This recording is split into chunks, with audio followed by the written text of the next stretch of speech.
Welcome to the Better Dad podcast, where we empower African fathers to become the best versions of themselves.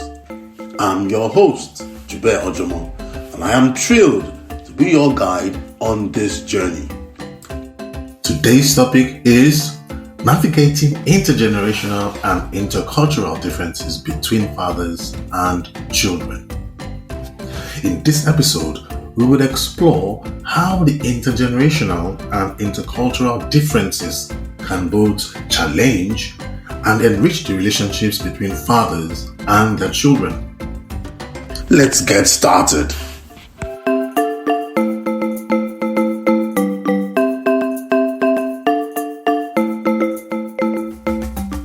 Our world is ever changing and it's becoming more agile.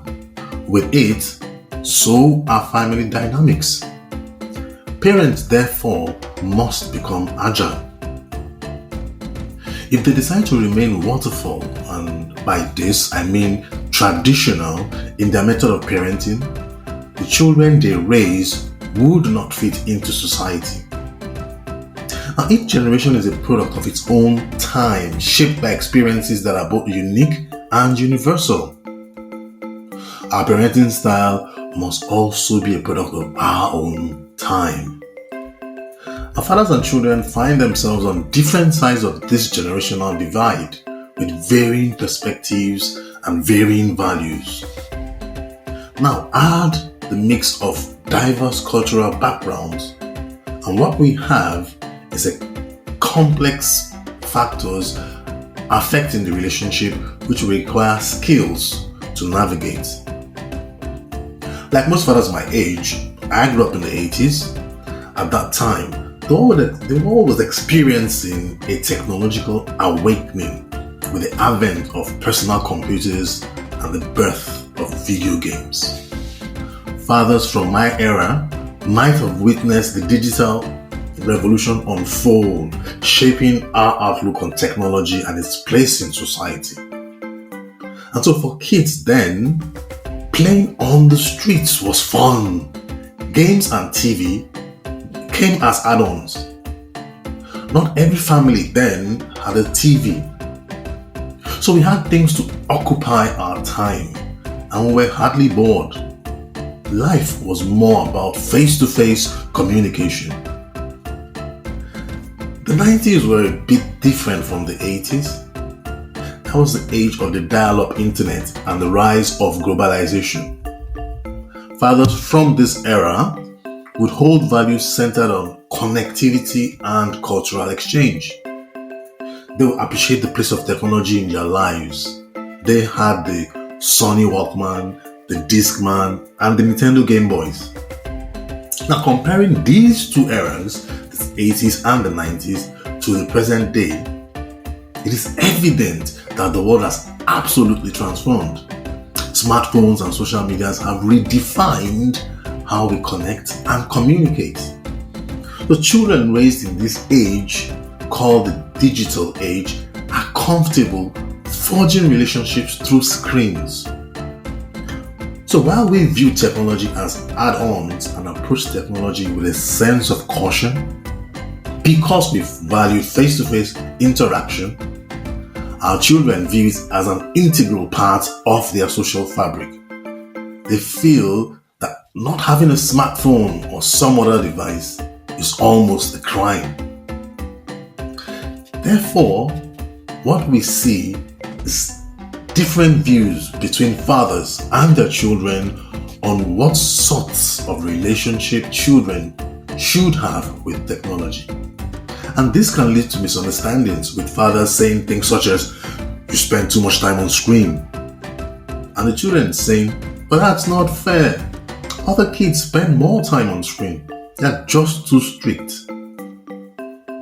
So how can we navigate this situation without losing our authorities as fathers and without being labeled by our kids the tyrant? Well, I have 3 suggestions. One is open communication channels.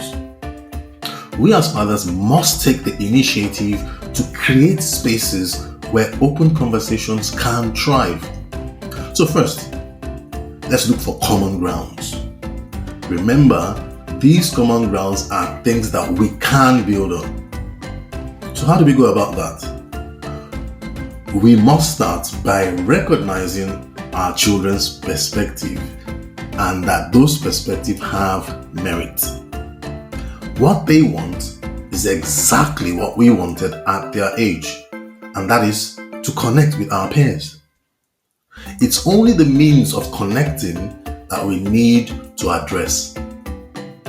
Now, while our skepticism towards certain technology or technological aspects might stem from wanting to preserve meaningful human interactions, and of course, because of the dangers of social media, we should also recognize that our children's enthusiasm for digital communication comes from a genuine desire to connect.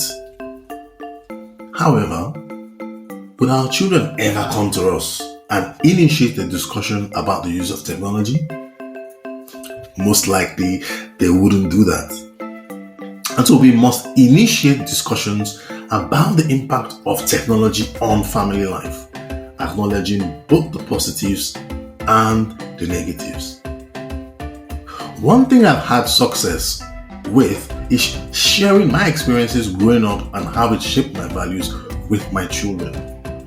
I tell them how I read novels and I speak with my kids excitedly about those days. I talked about how TV was not 24/7 and yet how we always created fun for ourselves as kids. And so I got them bicycles and encouraged them to go out riding. I've tried, I promised to join them. I haven't achieved that yet though. And so they could sense from these discussions that I grew up having fun and I wanted the same for them. Now these kinds of conversations plus making out time to join them in outdoor activities has really helped to open dialogue, where I've had to come to understand their perspective and more importantly, help them or allow them to understand my perspectives. Second thing that we can do as fathers is to adapt and learn together. We need to create an environment that we can learn together as a family.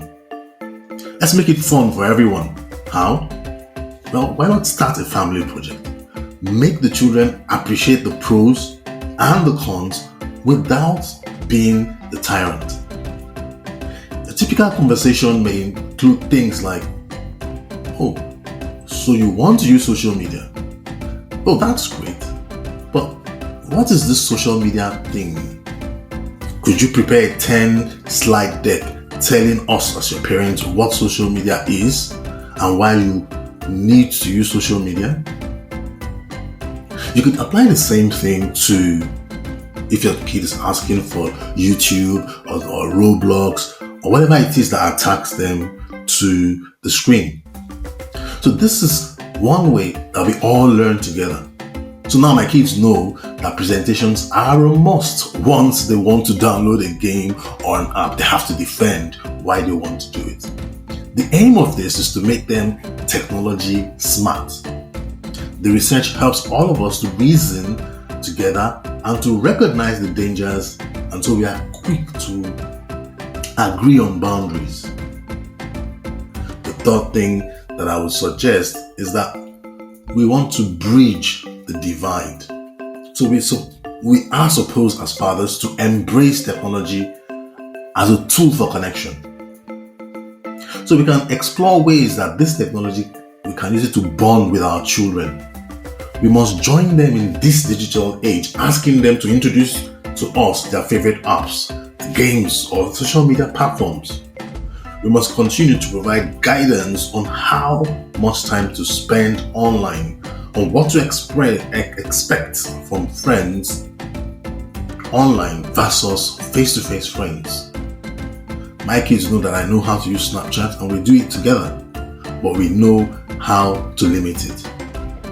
So we should, we would never allow our kids to drive our cars without being properly trained, because we do not want them to end up having accidents.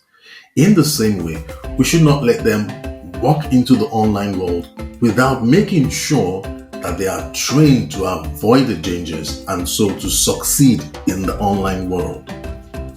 Doing this is showing that we understand our kids and we are interested in them, showing that we value what matters to them.